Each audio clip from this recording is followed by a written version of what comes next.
Dawn breaks over the village of Miliata, painting the sky in hues of orange and soft purple. The first rays of sun kiss the thatched roofs of the humble homes, stirring the world awake. Below the sacred river, a lifeline for the people, glistens like a ribbon of liquid gold, its gentle murmur the village's morning song. This is a place where the old ways still hold sway, where the veil between the world of spirits and the world of man is thin. In the heart of the village, a small crowd gathers. Their faces, etched with worry, are turned towards a single figure. This is Ego, young, beautiful, with eyes that seem to hold the wisdom of ages. She is not just a girl, she is a vessel, a conduit for something far greater. She kneels beside a mat where a woman lies, her breath shallow, her skin slick with fever. The air is heavy with the scent of herbs and the unspoken fear of the villagers. Ego gently places her hand on the woman's forehead. Her expression is serene, yet a shadow of a great burden flickers in her eyes. It's a weight no teenager should have to carry. A soft, ethereal glow emanates from her palm, a light that seems to pulse with the very rhythm of life. It's not a spectacle of bright flashes, but a gentle, soothing luminescence that seeps into the woman's skin. You can almost feel the heat, the power, coursing from Ego, a silent transfer of vitality. The woman's strained breathing begins to ease, her pained expression softening into peaceful rest. This is the power of Ala, the earth goddess, flowing through Ego. She is the chosen one, the healer. The villagers watch in hushed reverence. Their eyes are a mixture of awe and profound hope. They have seen this miracle before, yet it never loses its power. They whisper prayers of thanks to the ancestors and to Allah for gifting them Ego. She is their protector, their living connection to the divine. As the woman's fever breaks, a sick child is brought forward, his small body limp in his mother's arms. The mother's eyes plead with Ego, a silent, desperate prayer. Ego nods, her face a mask of calm focus. She turns her attention to the boy, her hands hovering over his chest. The air grows thick, charged with an unseen energy. The whispers die down, replaced by a collective held breath. The rustling of the leaves in the surrounding jungle seems to pause, as if nature itself is watching. This is Ego's life, cycle of healing, of shouldering the village's pain, of being more than human. But with great power comes great responsibility, and sometimes an even greater danger. As she channels the spirit of Allah, a feeling of being watched prickles the back of her neck. It's a familiar, unsettling sensation she's learned to ignore, but today it feels stronger, closer. Later, as twilight descends and the cooking fires begin to crackle, casting long, dancing shadows, Ego walks towards the sacred river. The day's healings have left her drained, the spiritual energy leaving a hollow ache in her bones. She needs to cleanse, to reconnect with the water, the source of her goddess's power. The jungle, which feels like a protective embrace during the day, now seems to hold its breath. Every snap of a twig, every call of a nightbird, sounds amplified, sinister. She feels it again, stronger this time.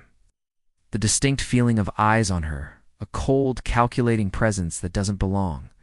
It's not the curious gaze of a villager or the watchful eye of an animal. This is something else, something hidden, something patient. She scans the dense tree line, her heart thumping a little faster. For a moment, she sees it, or thinks she does, a flicker of movement, silhouette, darker than the surrounding shadows, standing unnaturally still at the edge of the clearing.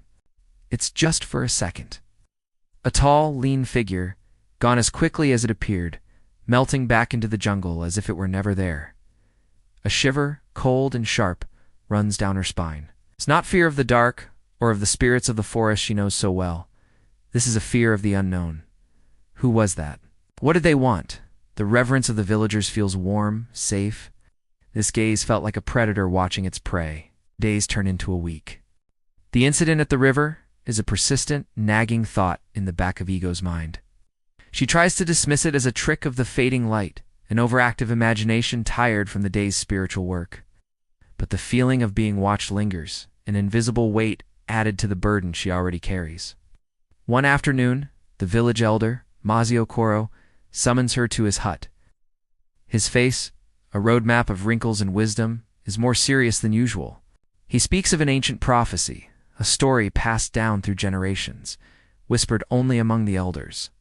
A prophecy about a child of Ala, gifted with immense healing power, but also a magnet for a dark, opposing force, shadow that seeks to consume the light. The prophecy speaks of the Ochekuri Maziokoro says, his voice a low rumble.